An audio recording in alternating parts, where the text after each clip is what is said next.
Hello to all the lovely readers out there. You are listening to the Lesbian Review podcast right now. I'm Anna Gramlich, and this is my first time running a podcast, so please bear with me, and any mistakes I make, you're more than welcome to comment on Twitter, Facebook, whatever. I'm sure if there's something I did wrong, you're going to let me know. All for it. I'm here this morning with Kelly Ayton. Say hello, Kelly. Hello. Did I say your name right? You did say my name right. Yay! All right. I know how I get upset when people don't say my name right, so awesome. We are here today because we are going to do a special podcast talking about the Golden Crown Literary Society Conference, or GCLS for short. Kelly and I both had the great opportunity to go to Las Vegas this year and attend the conference, both of us being convergents, as a lovely way to put it, and everything. But even though we're both reviewers for TLR and we got to attend, we kind of had our own different perspectives on it.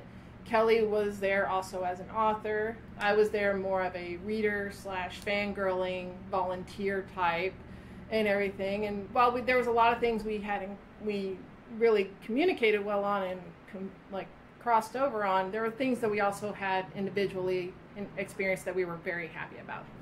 So we did our best, or I should say Kelly did her best, to keep everybody informed on the TLR Facebook page of what was happening with the panels, who was reading, and oh my God, we saw these people and everything like that.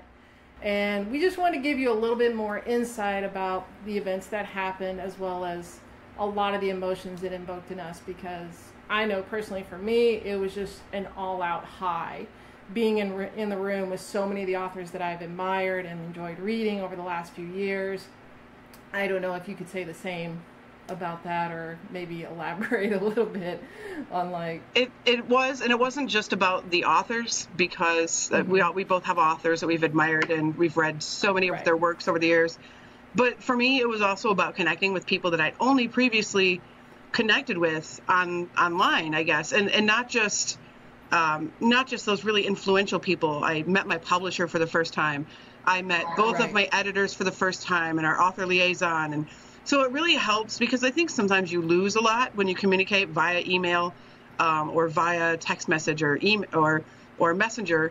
You lose some context and just some emotion as far as like what this person is like in real life. Exactly. And nowadays, with the people being across the country, across the globe, you can be a writer living in Australia, but your publisher is in Germany, and you might never meet face to face. So having conferences like this where you get that opportunity, at least if anything, say hi and thank you for taking a chance on me, is always a positive in that regard. That's exactly it. So a lot of you, and I actually noticed this on Twitter, someone were asking what GCLS is. Well, it's the Golden Crown Literary Society. Basically, it's a volunteer organization, and their mission is to educate and promote the recognition of lesbian literature. Basically, they try to provide opportunities, encouragement to established authors to develop their craft in lesfic. I feel bad because I've been reading lesfic for like the last 5 years, but I really recently only heard of this organization like within the last year. And pretty much the same here. It's like I feel kind of bad because I feel like I should have known this from the beginning, but like with anything in life, I feel like timing is everything. And I feel like it was time for me to learn about this place, especially as, you know, I start developing myself from being just a reader to an author, because I have stories I want to write. And this was a good place for me to go because they have really great mentors, women who've been doing this for 15, 20 years, who are very much in love with lesbian fiction, in love with writing, in love with having stories that have empowering women who love women. And that was just a very inspirational environment to be in for me personally. So yeah, that's basically what they're all about. They're about supporting and strengthening lesbian writing, and also providing educational programs to create opportunities for everybody to interact, like this conference. I think overall, for me, it was a little bit overwhelming because there were so many people to meet and to talk to, and And it's not just like you have a goal. You're like, oh, I want to talk to this person about this thing, or I want to meet this person, or I would love to get this person to sign my book. But you get off track so easily because when you throw a bunch of people in one room together, having conversation about things that they are passionate about, you really, really get off track. But for me, as an author and a reader, it was hard to separate at something like GCLS because it brings us together with the people that we work and live and work closely with as authors, like our publishers, like our editors. But it also allows us, especially for a newer author, it was really an amazing experience to see those people that have read my books and to have them tell me how much they love different books that I've written, or when is this last one coming out, so it was really different. And it was also good as an author to sit in on some of the panels. Some had points that I hadn't really considered before as an author, as they talked about different ways of doing what we do to create a story. And every author, they can have pointers to say, oh, this works really well for me, and somebody else might have exactly the opposite advice. And ultimately, as an author, I know that you have to do what the best way for you to do is. But beyond sitting in on the educational panels, we had the author spotlights. So the author spotlights, as people listening may know, I did share. I tried to record a few in each author spotlight that I attended, some of the people that I thought they really wanted to hear. And I'm sad that I actually didn't do some of the other ones, some of the newer authors, because they had just beautiful readings.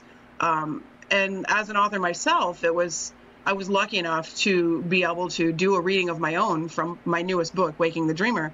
I was unlucky enough to go first at 8 a.m. So I was a little uncharacteristically nervous because I was just really tired and kind of in a daze, and I went first. So it's just really new for me. Public speaking is not that big of a deal for me, but doing something like that, it really kind of was a big deal because it's, you're sharing not just something that you wrote, but something that is really close to you. And it's a passion of the heart when you write a book. So, But at least when you're reading your own stuff, I would think that it's a little bit easier because I noticed this when I was in a couple of those author panels myself. It's like they actually did really good jobs of reading their own work, and that makes a lot of sense because it's their work. They know these characters, they know the voices and the way these characters are going to talk and feel and the emotions they're going to invoke.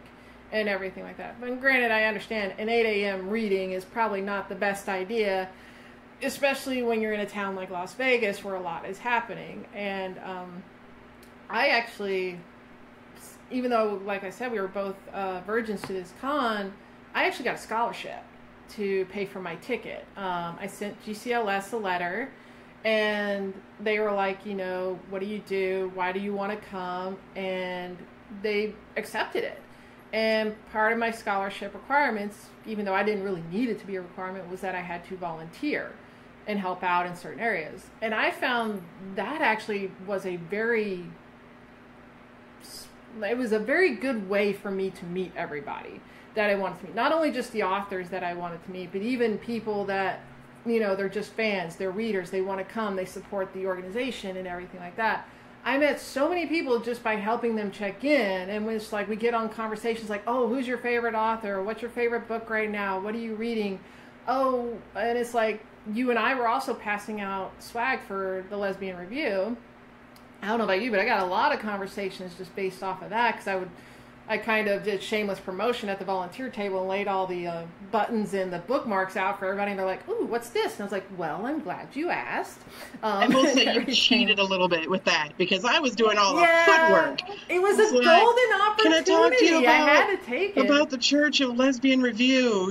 Would you like a button? Here's your promotional material. And can I have your picture? So everybody was the people that didn't know what it was, most of the people that approached me already knew what it was. And they're like, hey, can I have my button? I saw your hair.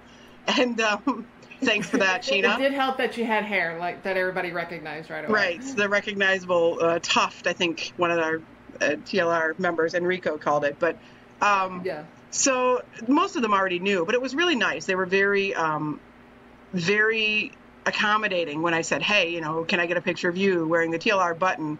But yeah, you're right. That was a whole nother aspect in our experience at GCLS, was not just being, for me, a reader or an author, but it was also a reviewer kind of promoting. And you also, as the author, I took on both a mentor and a mentee role. So I got good advice from some other authors, from my publisher and a few other people, my editors.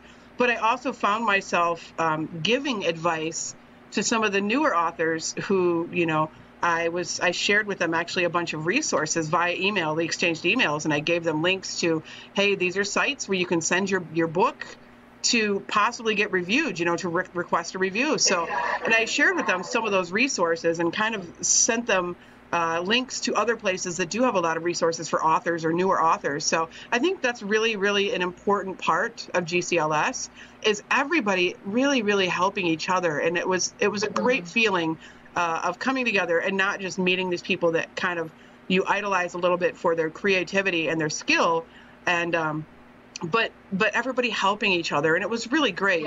When I checked in and you were there, and everybody else was there, and if you even looked confused, they're like, how can we help you? So exactly. It was really great. And the fact that you and I both had those little tags on our badges that said I'm new, I think that alone caused everybody to just want to rush us and be like, do you need help today? What's going on? Are you okay? Did you get a lot of people like a lot of the long time members just randomly would come up and like, hi, I'm so and so, how are you? And I think it was the Convergent tag that did it. So. Yeah, that totally did it. And I'm hoping next year when I come back, they'll be like, oh yeah, I remember you from last year. Right. And everything. But it's like, yes, but I don't have the Convergent tag this time. I have lost it. Yeah, it was fun. It was a lot of fun, I will say that. Who is your favorite author to meet? That's a really rude question. I feel like it is, but it is a rude question. It's like, it's like asking me to pick a favorite book, which I can't do. But I can say that, everybody was so accommodating, and I met some people who were really fun at different points that kind of helped me through. Like M.B. Austin, if anybody's heard, she writes like a suspense stuff, but we shared an autograph table, and that was cool. Victoria Avalon, Lynn Ames, Susie Carr, and Annette Morey, they were all really, really fun and hilarious people, and they just kind of livened up every place they went, literally. Oh, yeah. Exactly. And I also noticed that they're kind of like the cool kids at one point. Yeah, exactly. I felt like that too, because my first day, like my first morning there, Wednesday morning, before I even went I had to go to Starbucks because we found out there's a Starbucks right down the hallway, pretty much. And it's like, we're going there. And I literally ran into Georgia Beers. Like, she was walking one way, I was walking the other.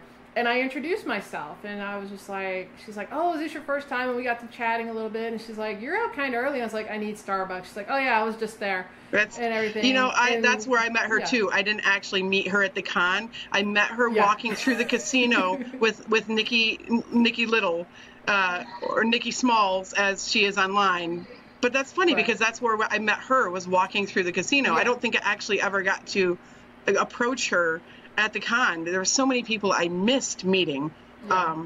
But I don't think I could pinpoint it. Everybody was just lovely. Karen Kalmaker, who is super nice. Radcliffe, who is intense. Ann Roberts was hilarious. I mean, just so many amazing people, and so many people that I hadn't heard of, who are kind of newer. I think at the con, even Lynette Beers, Anna Burke, who Compass Rose, I think, is just out with Anna Burke, Sarah Hahn Campbell. So yeah, I can't really pick just one. I mean, I actually talked the most of any author. I spoke the most to Mavis Applewater, which was really cool for me, because I did not come out necessarily like a lot of people.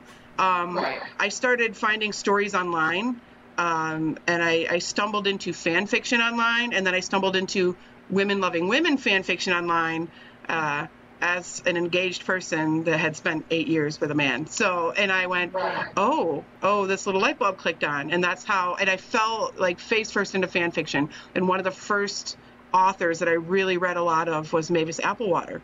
So it was really neat, I guess, just to be able to spend so much time and talk to her.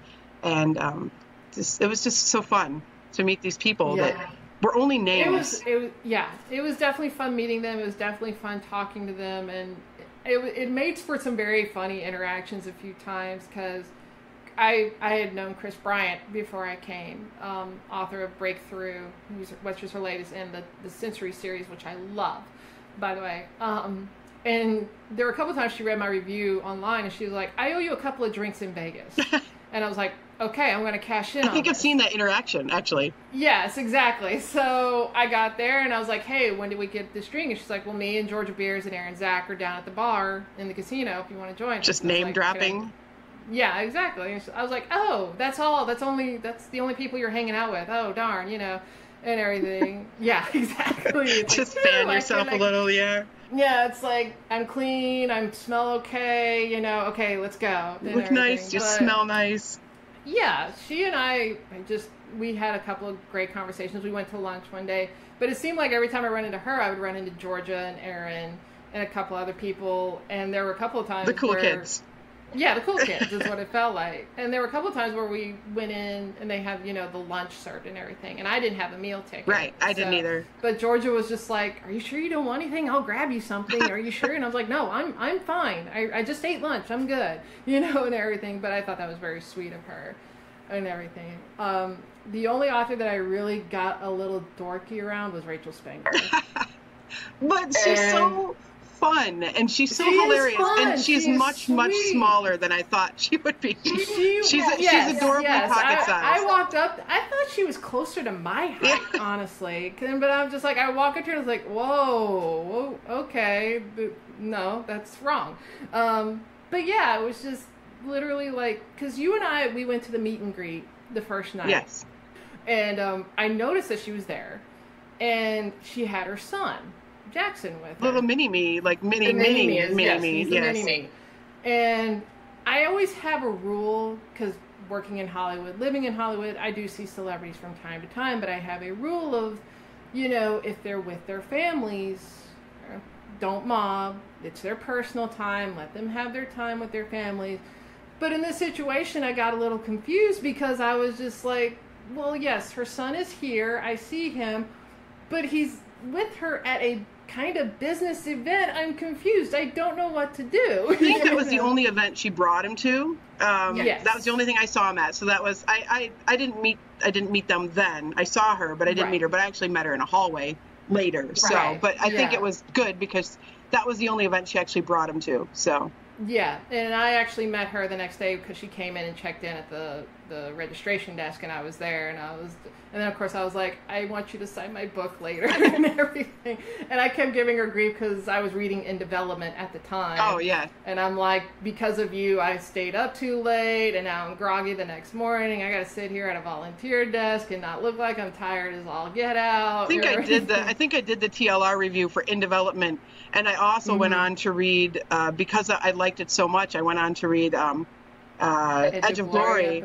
Oh, yeah. Man. And I just loved that. And then I did another, personal review, over that. So she was like, "Thank you so much for the review." I'm like, "No, thank you for the book." I mean, the authors, and I get it, as an author, wow, that's really great. That's a beautiful review you wrote. But as a reviewer, it's like, no, thank you for the book, because it was a gorgeous book. I loved this. She and I had a nice little conversation after the awards ceremony, and I told her that I really enjoyed the book, and I love how she gives her characters both a semblance of right and a semblance of wrong. Like, neither one is totally right and neither one is totally wrong in their arguments, but they each bring something to the table that the other can learn from. And she just gave me this big old hug, like, thank you, because you totally get it. And she's like, "How far are you into it?" And I was like, "I'm at this point." And she's like, "Oh, you're at the point where the little sister comes in and everything." And I'm like, "Yeah." And she's like, "Okay, when you finish it, email me." And so I pretty much finished it that Sunday when I got back here, and I emailed her directly after and everything like that. That's great. So it was just a fun time, just meeting everybody. I wish I could have stayed after, but I just had to get back upstairs, and then we were getting up at 5:30 in the morning, because our shuttle was coming. So I was just like, I cannot stay. Yeah. I'll get sucked in. I'll be here for another 2 hours, and then I'll be really tired. So. Right. Were there any authors that you didn't get to meet that you really wanted to, for some reason? There were. I mean, there were a ton of authors that I didn't get to meet because, I said, it was chaotic, But honestly, I tried to meet Anne McMahon numerous times, and she's just a very, very busy woman. But she designed all of my book covers. So, pretty much she designed every book cover that was nominated. I think there was like one that wasn't. And I was just like, well, we know who's going to get it. It's just a matter of which That was one of the one. hilarious highlights of the award ceremony. But definitely Anne McMahon. I did not get to meet Dorothy Allison. I am extremely sad for that because... Yes, I actually passed her in the hallway on the way to the award ceremony, and I felt so bad afterwards because I didn't recognize her at the time. No. I was just trying to get to the awards and trying to find a table, trying to find you and Carrie, and just trying to sit down. And I heard somebody behind me saying, "Oh, nice shag," and I turned around and said thanks, and then I realized they weren't talking to me; they were talking to Dorothy, and I'm like, "Oh, sorry." Well, continue. I don't know about you, but I think most people know that I have a like for spreadsheets. So before I even came to the conference, I made a list of all of my books, all of the ones that were written by authors that were going to be at the conference, and then I sorted by highest ratings. So that's how I determined which books to bring to the conference, okay? Right. Now, I also have a lot of books on Kindle, and I don't have anything by those authors in a paperback.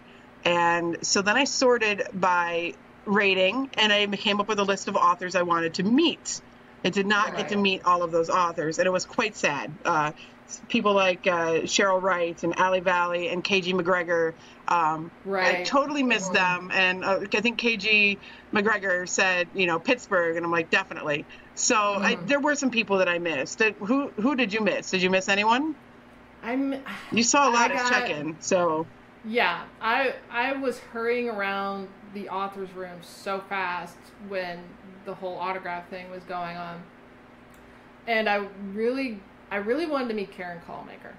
I really did, and I got to talk to her briefly in that span of time, and I was just like, man, I really wanted to talk to her more. And KG McGregor was another one I wanted to talk to, and I got her to sign a copy of Sea Legs that I bought here, or bought at GCLS, because kind of like you, it's like I had ebooks for a lot of the books I had, but I didn't really have hard copies, and I knew that I had to be very selective. So I tried to make sure I bought like books of authors that, if they were available, it was the book that basically got me hooked on their writing. The only one I couldn't find was Starting from Scratch by Georgia Beers. Just the one that I myself was looking for. Yes. So. And I found out it was out of print. And I happened to mention this to Georgia in Starbucks one morning. And she was like, I'm going to have to remedy that. And I'm like, yeah, please do. I mentioned it to a few people at the table, actually, because I looked for it online before the conference, because I'm like, I have a bunch of her paper books, but this is the book I absolutely love more than any other book by her, and I want that one to be the one I get signed. And I only had it on ebook, and so I mentioned it, and they said, yeah, it's out of print, and somebody else said, no, we can get them. And so there was a little discussion behind the Bella and the bold strokes, the big table. But no, it's good to know, and I will absolutely buy the paperback and bring it with me next year. And on that note, how many books did you buy? Because I saw you carry backpack after backpack upstairs. Okay, you were like a pack mule. Okay, in total, if you count how many I bought at GCLS, how many I bought before just having paperback to bring, and one I bought afterwards because it was sold out by the time I realized I wanted it, 10. 10 books was all I bought. I bought Heart of the Game before I came, and then I was like, okay, I'm going to wait and see if there are other books there by these authors that I want to get. So I get there, and I bought 8 books because they had Bright Lights of Summer by Lynn Ames. They had Love by the Numbers by Karen Callmaker. First book I ever read from her that got me hooked. I got Sea Legs by KG McGregor. Out of all the books, Romancing the Zone by Kenna White. Oh my gosh. Best basketball story ever. There was one other one that I liked, but she never actually ended up publishing it. She published all of her other ones, but never published that one. But I've read it. Right. Yeah. And I think actually out of all of the books I bought, only 3 I haven't actually read. I got Sidebar by Carson Tate. I got The Shape of You by Georgia Beers, which hadn't been released yet. They just brought that. That's right. They did. I did not get that. And that was one I knew they were bringing. I was like, I need to buy it the first day, otherwise I'm going to miss out on it. And then I got Beowulf for Cretans. I wanted that. Yes, I had to go onto Amazon, because as soon as we went to the author profile stuff and the reading and everything, I was like, I want to read this book. And I went and looked for it, and they had sold out. And I immediately went onto my Amazon app and everything, and I was like, "Buy now!" You know. That was one that I did get a video of. Was Anne McMahon reading from that? So I was kind of bummed that she didn't get all the way to the juicy stuff. She's like, "Oh, I'm not even gonna get to the good stuff." And then she's like, "Where do I pick up?" And then she's like, "No, I'm done. You can just check it out." You got me, girl. You got me. I'm gonna go and fork out $15 for a book. You're fine. There were a few of the author spotlights like that didn't go according to plan, and they were the established authors, right? I mean, you said that the authors, did a really good job of reading their own work, and it was easy because you're reading your own work, but it's not always that easy. I think it's easier for the people that have done it a lot, right? But I did find one of the funny moments was when Radcliffe was reading from her story, and they're in a helicopter, and she's like, she mentioned something about the roar of the motorcycle engine, and everybody cracked up laughing because they weren't anywhere near a motorcycle. They were in the air. Like, so wait, a motorcycle? How do we get from a helicopter to a motorcycle? I think it's like, well, maybe she was just thinking of some of her other characters that have motorcycles. I don't know, So that was just kind of funny, but they were pretty hilarious. I only bought one book. I was very, very good. I was told I couldn't. I've been banned from paper books, so I brought 6 books to get signed. I got 2 of those books signed.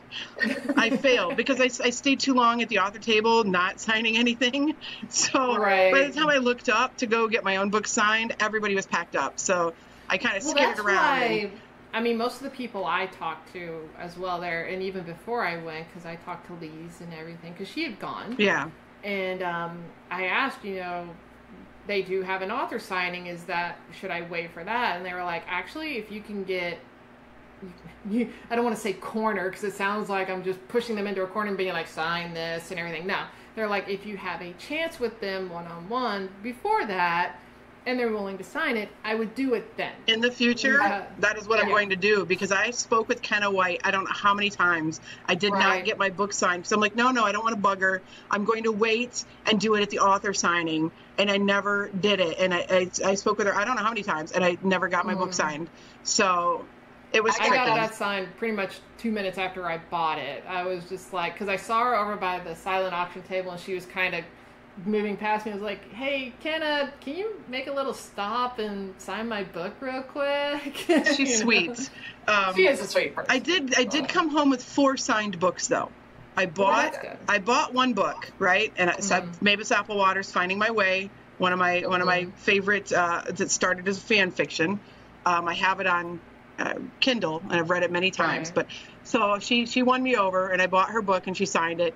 And I was given a copy. Ray D. Magden signed a copy of Lucky 7, so that is like a prize. I know.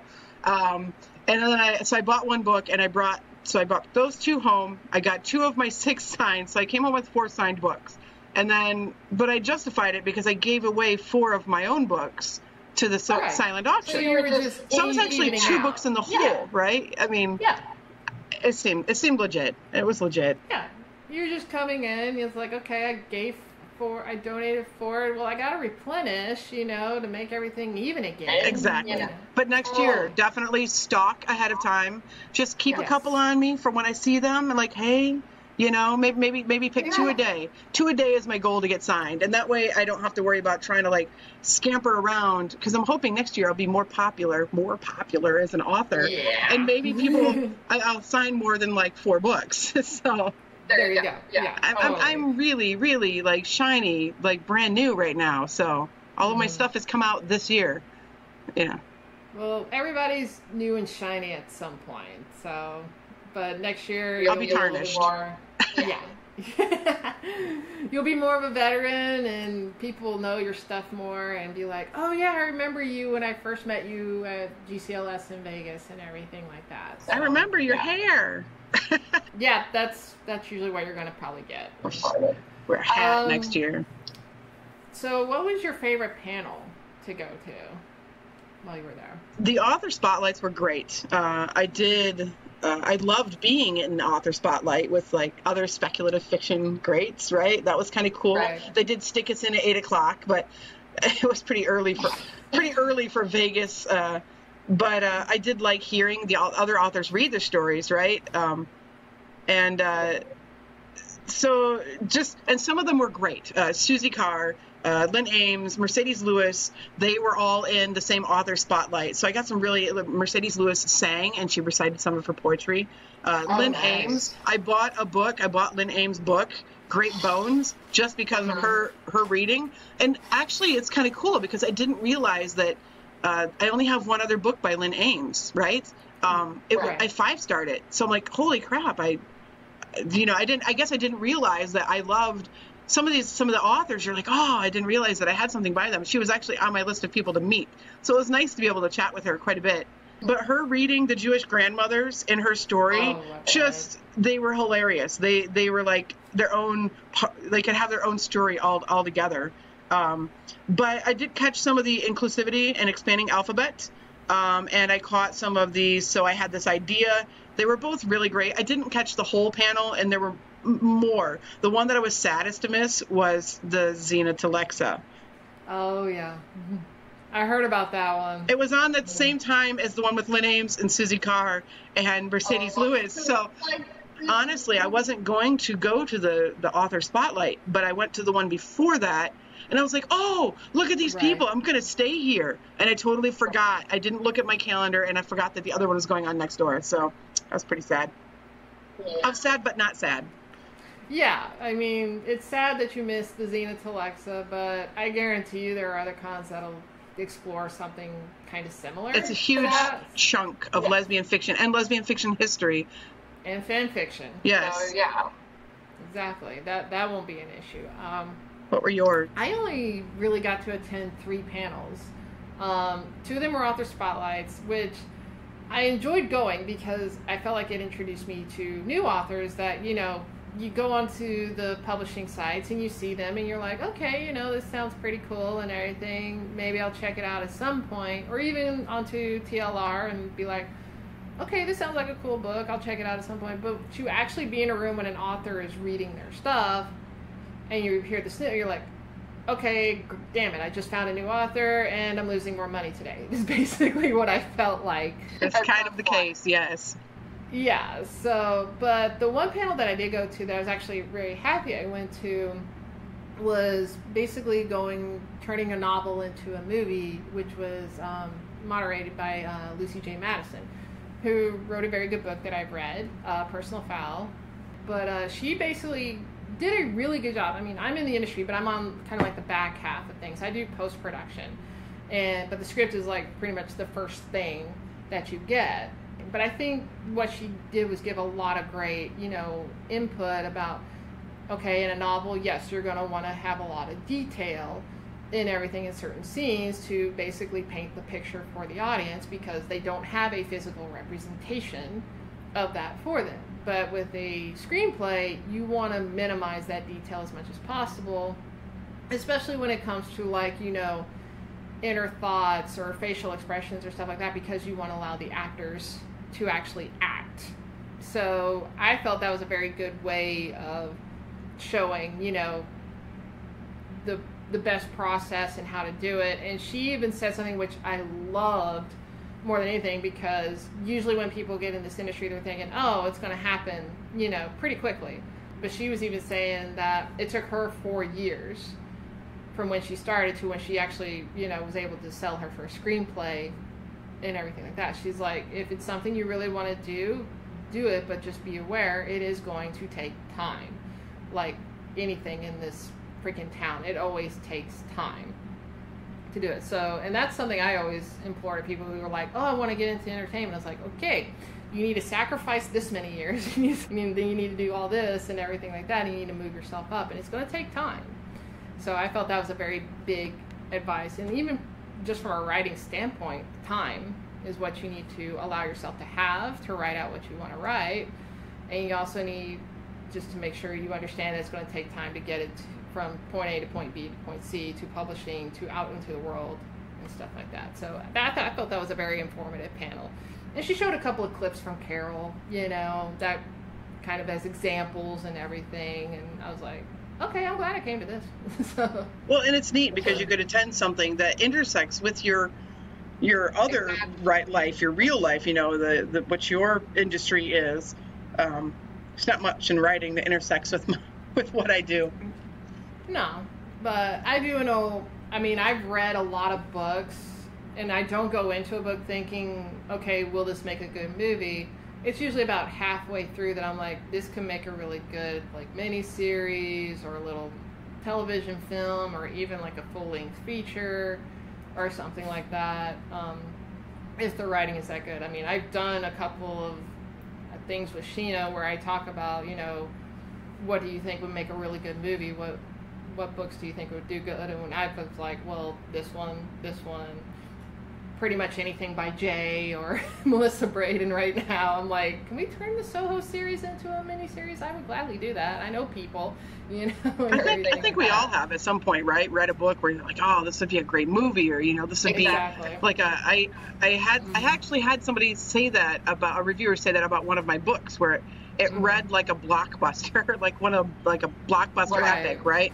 And I think we all read books like, a sweet romance or a rom-com. We're like, oh, this would be a great movie, So it's kind of cool. Yeah. What? I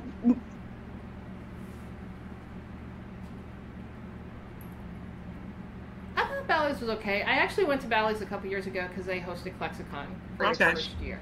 So I was kind of familiar with it and what it had to offer. So I thought they did a good job. And everything. I felt like it's kind of the same thing where I felt like I almost expected more people to be in like the vendor room, I guess is what it was, like the gold room there with all the books. I kind of expected more to be in there, but I feel like it wasn't overly bad or anything like that. It just felt kind of, especially when everybody was at the panels and not in there, it just felt very desolate. And I just like... It was a really large room. Yeah. Yeah. I felt like I walked in a couple of times and I was like, am I supposed to be in here? Because I was just like, I'm the only one. I almost wish that there had been more like specific social time for people. Like the meet and greet wasn't very long. And I think a lot of people didn't go to it because it was kind of towards the end of the day.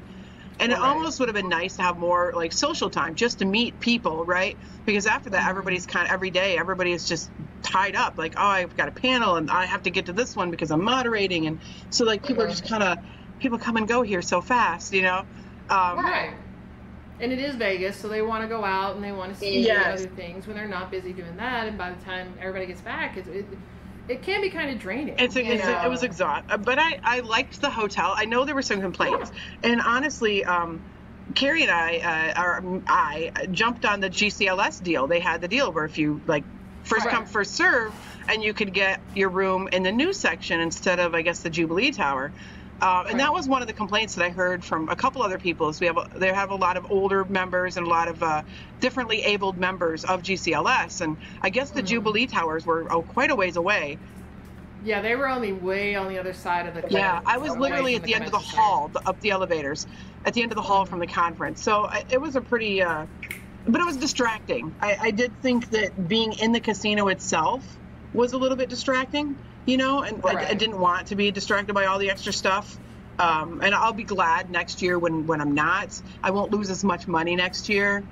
So, At least not at a craps table. Now at a book vendor, that's a whole different issue. Exactly. I mean, it's Vegas. Whatever hotel you're going to stay in, they're going to have casinos. That's just the way it is. Our rooms were fine personally, but I don't know how the Jubilee Tower was. It's the older section. It was fine. It was very nice. It was very beautiful. We had a decent view of the High Roller. And see, we had a good view as well. So, right. And on the night of the 4th of July, we saw distant fireworks. They were everywhere. I'm like, are those fire? They were just everywhere. It was like everybody in Vegas in the area lit off their own big firework. It was kind of crazy. Plus all the helicopters and nothing competes with the lights of Vegas, though. Let's be honest. No, they definitely don't. And we definitely took advantage of the blackout curtains a few times because we had this big, giant, pixelated billboard right across, and I'm just like, close the blinds, Mom. Not to mention when the sun comes up, you're like, oh, It just bakes. It doesn't matter that your room has AC. It just bakes. 114 Friday and Saturday. That was hot. Oh, dear God. Yeah, it's just like, Mom's like, you want to go out today? It's like, do we have to? Can we just stay in the hotel? I will physically shrivel up and die. Yeah, exactly. It was just like, oh, my God. So I didn't get to leave the hotel much, rarely, actually. Carrie left more than I did. She actually got the idea that she was going to walk like 2 blocks away down to Caesars. And then she said halfway there, she realized she made a huge mistake. So it was hot. Yeah. We did walk across to, what was right across the street from us? Bellagio, yes, because we saw Cirque du Soleil. Oh, yeah. Which was I love that show. phenomenal. One of the best things I have seen, and it was just gorgeous. It was gorgeous and skilled.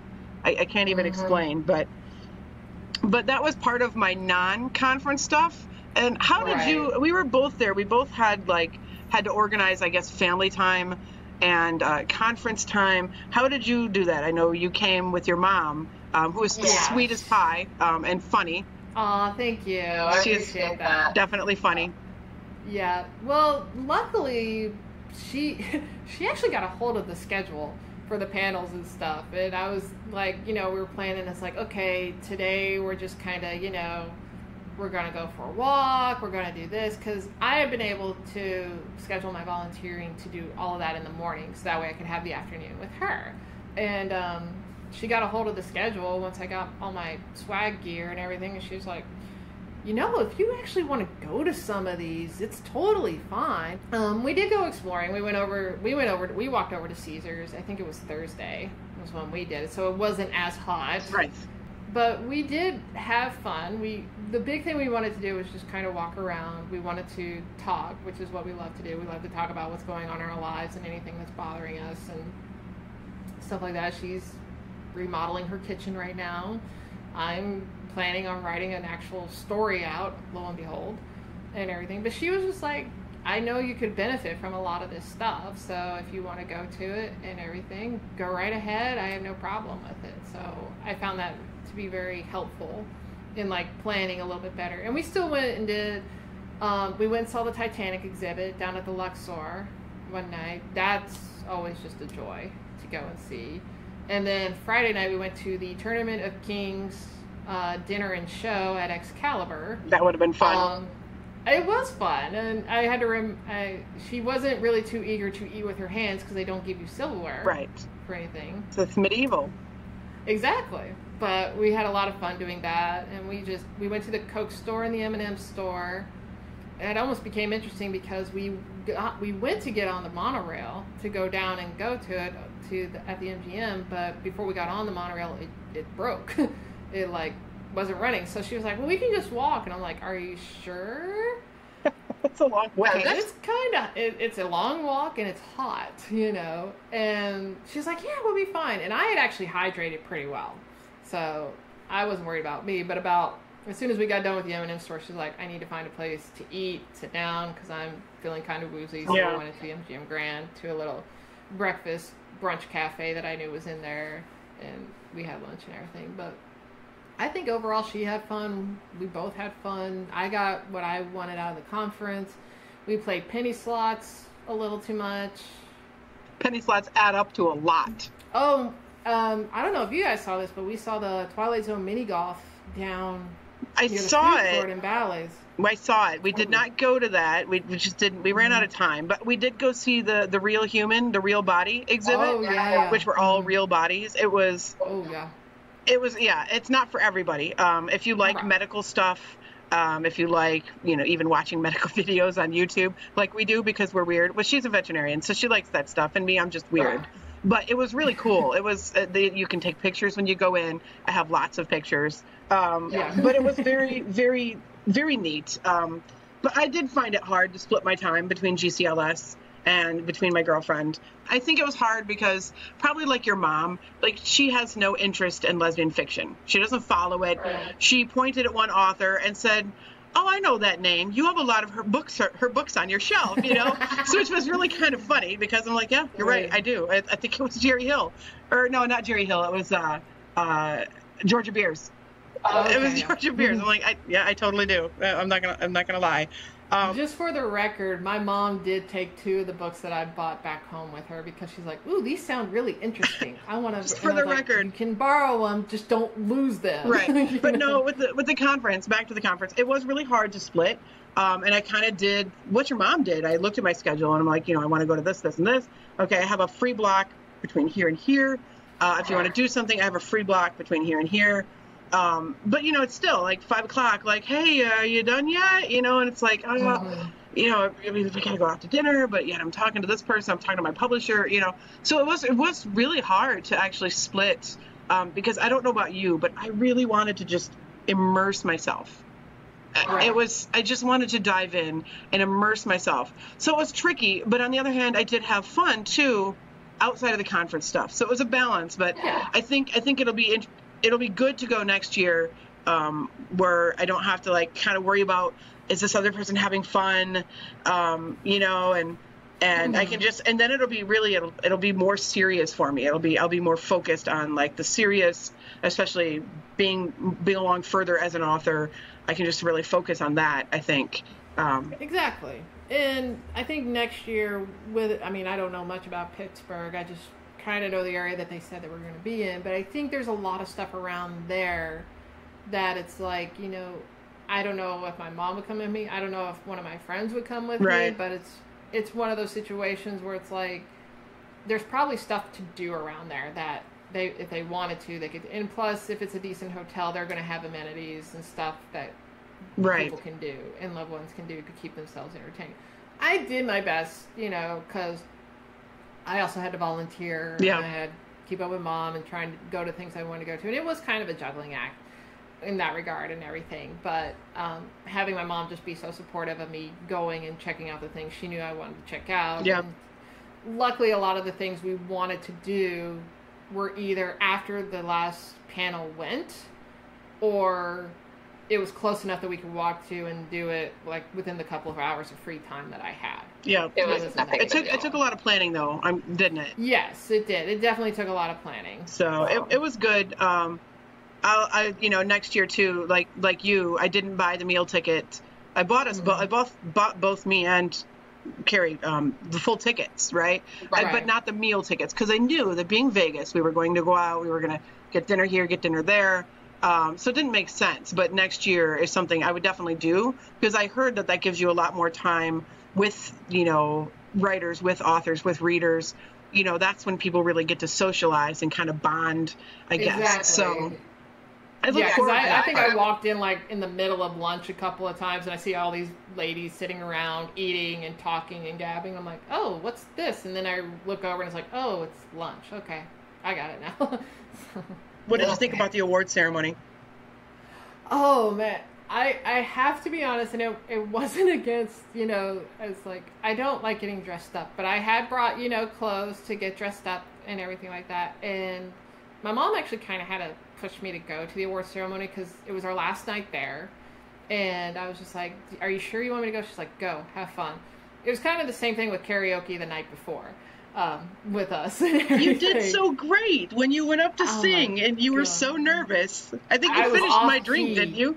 You finished my drink. I think I kind of did. Yeah, it didn't do crap for me either. I was still nervous. But you did well. You started out nervous, and then when you went up and you started singing, and your mom said, "Oh, that apple sure don't fall far from the tree." But then you settled in, and you did amazing. So, but your mom was pretty funny. Well, I had to find the right key. That was the problem, too. I couldn't find the right key. It's always the problem. Yeah, couldn't find it. But I actually had a suit, so I got dressed up. And I was actually very happy that I did go and see everybody. All the good authors, everybody I was happy to see won. But it was just great to see all these great books get nominated, see the winners do, and just kind of get, especially the first time winners that you could tell, like not only just the debut novels, but also the ones that, they'd probably been around for a little while, and this was like their first really big award. And it was just great. It's a great atmosphere to see all the love and support from everybody. And even the final awards where it's like, oh my God, Dorothy Allison's speech Dear God. It was, I mean, I don't know about you, but I mean, I loved, like you said, the final award winners. You had the director's award, Judy Camella, who just wore this little name tag, said the general. Yep. The general was Yep. everywhere. The Lee Lynch Classic Award recipient, which was Elena Dykewoman, who is, you know, the name, everybody knows the name, right? But when the Trailblazer, when Dorothy Allison won the Trailblazer Award, and they talked about her beforehand, right? And then she comes out and she gives this speech, and she spoke for a long time. Yeah, I think that was one of those speeches where it's like, let her go. Right, just let her go on, right? And it's like nothing we could do. We couldn't recreate it. I couldn't even talk about what she said because I don't know. It's one of those things that left me feeling happy and sad and amused and just full of righteous feminist determination, right? Yeah. And I really was sad that I didn't get a chance to meet her, but it filled you. I mean, she's one of those authors that filled you. And it made you want to do more, to do better, to be more, to help people around you, and to contribute, because you're like, look at everything this woman has done. I should do even a fraction of that, you know, anything. I should do something. But there were funny moments. I did love when she was like, I regret nothing. I did love that. But then she kind of amended it and said, the only thing I regret is not pushing those people who gave me snippets of their stories to finish them. And everything. She's like, if anything, that's the only thing I regret, because think of what the world would be like now if they had actually finished those stories. Exactly. And everything. So it was just amazing. The ceremony itself had a lot of funny moments that definitely, I mean, there were so many things that made it worth it just to go. I mean, when you had Anna Burke and Rachel Spangler up there on the stage presenting, and there's like a foot and a half difference. Wasn't planned. That wasn't planned. It wasn't planned because it was pretty hilarious. Planned. I asked Rachel, and I was just like, was that planned? And she's like, no, I didn't want to go up there by myself. So I pulled Anna Burke to go up there with me. It was almost like slapstick humor, right? Because when they went up, and they didn't even say anything. They stood up there on the stage. And Rachel looked up at Anna, and Anna looked down at Rachel, and the audience just roared because it was like a foot and a half difference in height. It was, you know, it was so funny. And it was, like I said, it was like slapstick. They didn't have to say a word. Everybody just laughed. And, you know, the same thing when you had, when you had Anne McMahon, they started announcing the what was it, the T. Corrine, the T. Corrine Award for Outstanding Cover Art, and 7 out of the 8 were by, and they're like, blah blah blah, by Anne McMahon, Treehouse Studio, blah blah blah, Anne McMahon, Treehouse Studio, and at about like the 4th one, people started giggling, and at about the 6th one, people were just laughing, and by the 8th one, everybody's just cracking up. And we're like, well, we kind of know. I mean, the odds are kind of in her favor, you know. So it was just funny. There were a lot of funny moments that made it really made it worth it, I guess. Just seeing all these people come up, and there were also touching moments for the ones that we lost in the writing community, the people that couldn't be there to get their awards because they're battling some sort of physical illness. I know. And it just, you know, and you're like, I'm glad that they couldn't be there, but I'm glad that they won this award, you know, just that little bit of honor to them. Yeah. I was bummed Lee's didn't win for the sci-fi fantasy one. Yeah. But I kind of figured as soon as I saw who she was up against, I was like, I don't think she'll have a problem losing to Jill McKnight. I don't think, because I remember her reading that book at Lexicon, and apparently she read it in like 2 nights or something like that. So she was like, if I had to lose somebody, I'm glad it was her. It's hard. So. It's easy, I think. I mean, as an author, it would be super easy for me to lose to somebody whose work I love. I'm like, yeah, that's all right. I'm good with that, you know? Yeah. Well, it's like even, I think Rachel Spengler, she was in like the same category with like Jay and a few others and I think Jay ended up winning for Perfect Rhythm, which I love that book and everything. So I was just like, you can't be mad you didn't win, especially when you see like how good your competition is and everything. And in a lot of ways, I feel like while it is great to win, I feel like a lot of the attitude is like the fact that you've been acknowledged, right? Just to be there. Yes, exactly. I mean, it does say a lot, especially when you realize just how many authors there are out there and everything. So, That's always fun. So going forward, I know I touched on it a little bit, but what would you like to see at GCLS? Like, of the stuff that you saw, you were kind of at the front end of it. So you got to see the check-in, and this is our first year, so we probably don't have too many observations, but is there something that you think that would be kind of cool to see going forward? Or? Well, I know that GCLS has a writing academy to help, like, up-and-coming writers as well as, first-time writers and everything. I wouldn't have minded to see, like, a panel, and maybe I just missed it on the schedule, but a panel that would kind of be like, so you want to write a novel type deal and everything. I think Karen Kalmager may have come close. Unfortunately, I didn't go to the panel, but it's like, so I have this idea, ... is what it was called. Yeah. So it was just like, knowing you do get a lot of readers in there, and what I really loved was that you had like the main publishers like Bold Strokes Books, Bella, Bywater. They all had pitch sessions for people to come in to pitch their manuscript, basically.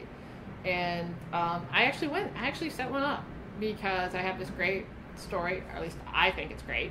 It's a softball story. It's going to be great. Yes. So finish it up so the rest of us can read it. Yes, I need to do that. I got a couple of drill sergeants on my ass, pardon my French, that are like, you're writing, right? You're writing. Yeah. Okay. I need some drill sergeants on my ass, pardon your French. Yeah. There we go. But yeah, it was I'd never done a pitch before, and I felt like it was a great opportunity to just kind of go in and give me a sense of, what it's going to be like. Okay, I got to write this story. Okay, what's the process after I write the story and everything?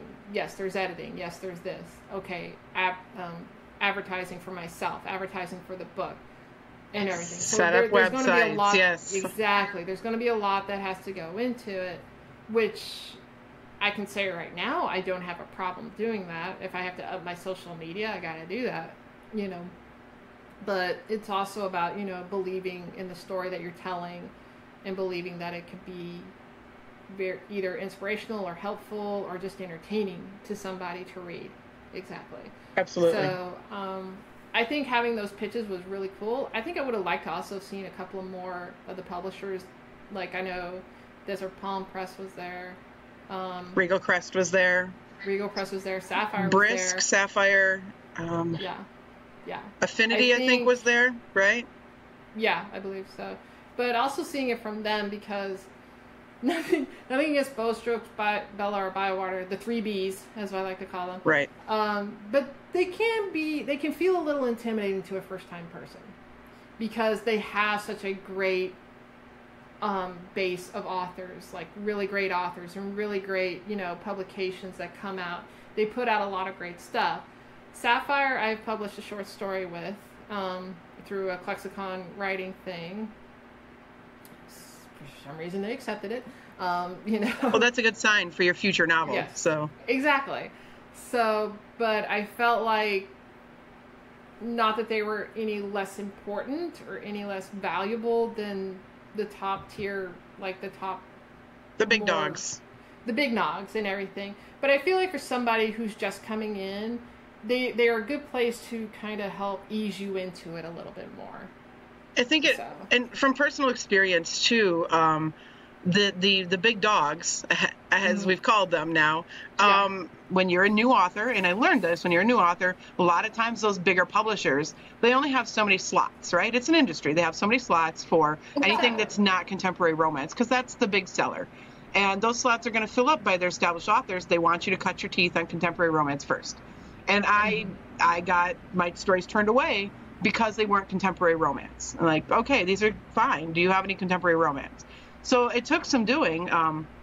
I tried a couple different places, and I had a mental list that I went down, and I actually picked one that was actually third on my list, and that's who I ended up publishing through. Luckily, I mean, they picked me up, because sometimes you have to find a publisher that's willing to publish not just the contemporary romance.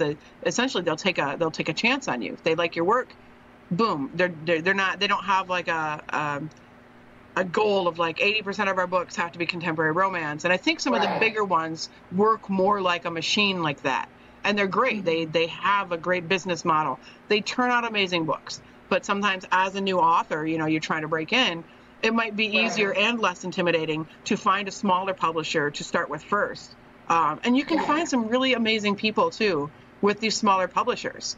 They might not be working on the grand scale that everyone else does, but there are some really good publishers out there. I've actually found a few just through Sapphire, because Sapphire the last couple of years has been at Lexicon when the other big ones were not, and I was able to find like Shannon M. Harris and a couple other ones that I was just like, oh wow, this is really cool and everything like that. And that was one of the things in my pitch that they asked me about, was because they asked me to submit a one-page summary, and then they asked me to tell the story again, when the pitch, and they were just like, is there a romance component? I was like, yes, there is a romance component.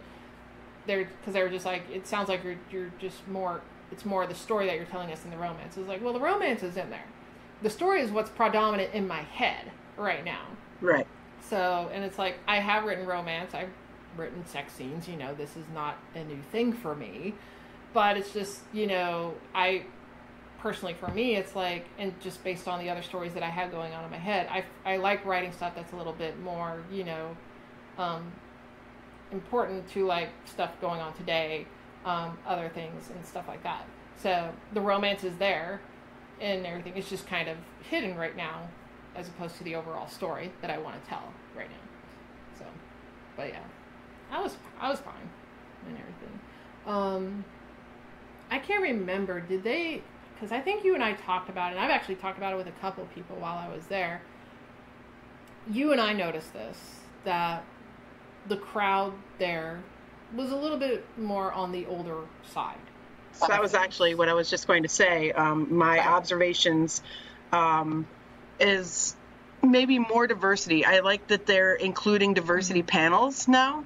Yes. I mean, but predominantly the crowd, and you see the same thing in fiction. It caters to white people. You don't see as much diversity. You don't see as much, I guess, sexual, racial, religious. You don't see a ton of diversity because people are just, people write what they know, and I think people would gravitate. And some of the panels were really good because they were saying, it's okay to write characters who are diverse.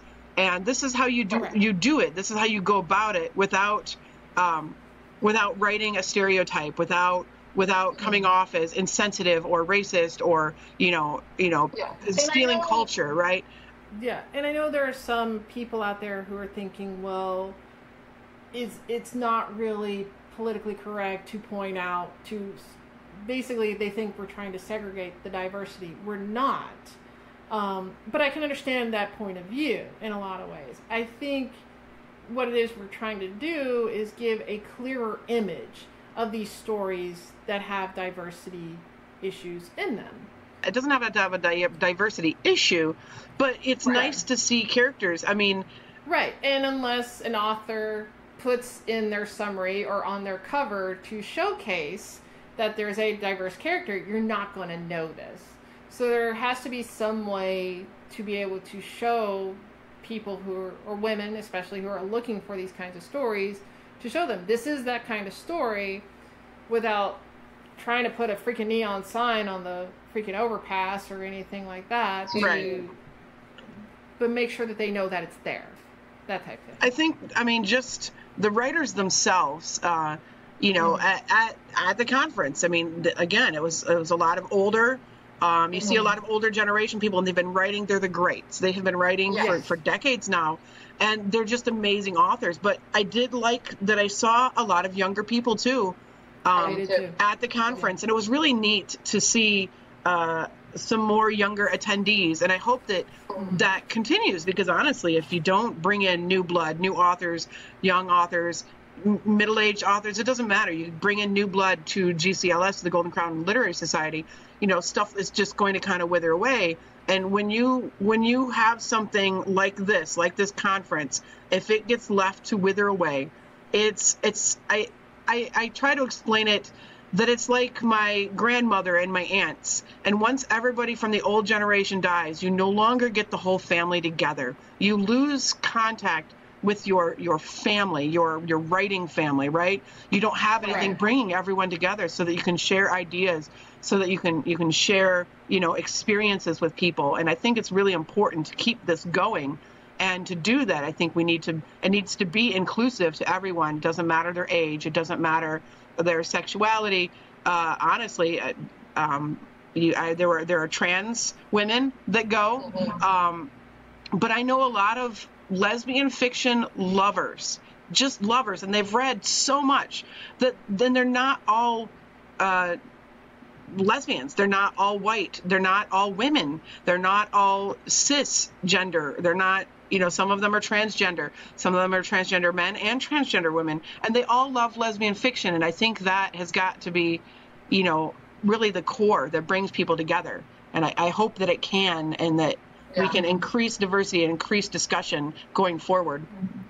I think it would be smart, and this is what I would love to see, is next year at ClexaCon, I would love to see GCLS have a booth of some sort, because while diversity is great to have there, I think we also need to bring in a younger generation to come in and sort of kind of pass the torch in a lot of ways, because it's like, I love visiting with all the members there, but they've been there for a while, and some of them are kind of, getting up there in age a little bit, and if we don't pass it on to the next generation, I'm afraid it's going to kind of just wither away, and that's something we definitely do not want to happen right now. I agree, and I think some of that can be helped along with marketing. I mean, as you have any tried and true product, anything that's been around for a while, which GCLS, has, you always want to appeal to a wider base, bring in more of an audience. And when you have a lot of these, the older writers, the older members of GCLS, a lot of us there's a lot of people that are just now discovering GCLS and what it can do for you. But it's almost like we have to actively recruit new members. And to do that, you have to go outside the areas that you always have before if you want to get these new faces in, and not the same old faces that that follow the small circles that they do. And I think ClexaCon, stuff like that, really will cross the boundary, right, between typical lesbian fiction and then the much wider media market that is movies, that is TV shows, comic books even. We're seeing a lot more queer characters in all of them. And if we want the queer characters to stay in all of them, we have to, I guess, echo these characters across all forms of media. I mean, we've been obviously writing lesbian fiction for a while, but we want to see it echo through to the movies, to comic books, to TV shows. And then we also want those characters to echo back to us in women's fiction. And I think the original concept of that may have been from shows like Xena, Warrior Princess, Buffy, the Vampire Slayer, where we saw a lot of fan fiction with these female characters. And a lot of that fan fiction, people started adjusting their stories and turning those into books, which they later published as lesbian fiction. Right. And I feel like with a venue like ClexaCon, which has a very young dynamic to it, you have young women who are literally starving right now to see their representation in all types of media. And so I think at a venue like that, they could really do a wonderful job of just, showing them, it's like, yes, there's television, there's movies, there's the Canadian market that's giving us a lot of stuff as well, but there's also things that you can hold in your hand and you can really read and get a good sense of like, oh, this is something I can totally relate to. This character's like me. That character's like somebody else I know. And especially with, like the young adult, or and the great thing about it is that they can read any level, because there are so many vast, themes in literature right now, that they could read something about themselves, they could read something that they're interested in, but hadn't really seen so far. And I think that would really help them bring in the younger groups and everything like that, to be able to say, so that way we can pass on the torch as, the years go by. Yeah, I think it's an excellent idea, and I think it will take those people that already straddle that boundary, people like you, people like maybe Lise, There are quite a few others that attend. Currently, there are even, like you said, some publishers that attend things like Klexicon, and they're already starting to branch out. And I think organizations like the Golden Crown Literary Society need to also kind of catch up and start doing the same kind of thing. And we need people like you who have attended these events who can give a testimonial to email GCLS and maybe even other publishers and say, hey, why aren't we doing this? Why aren't you attending these things? Why aren't you promoting at these types of events? Exactly. So you're telling me I need to write an email. I am, but I'm also telling anyone else who has attended both GCLS and Klexicon and maybe LCon or any of the other lesbian fiction literature events to, let's start promoting across the board. Let's start promoting. If you've attended all of these things and you see a market for the lesbian fiction, let's start bringing these different groups and these different events together. And it takes people like you who are straddling that boundary to really help the communication lines, because I don't have the personal experience with something, say, like Klexicon, but I know a lot of people have, and a lot of people have attended both. And I think that you could help push that idea forward and bring Golden Crown Literary Society to the next level, right? To improve recruitment. Whatever I can do to help, make sure that GCLS and anything that is very supportive of reading lesfic or movies or media to give us, to keep having that positive representation for us to go to and see in ways that in the past have not been available to us, I will do whatever I can to help with that. So. Yay! Did we just become a stereotype? Are we recruiting?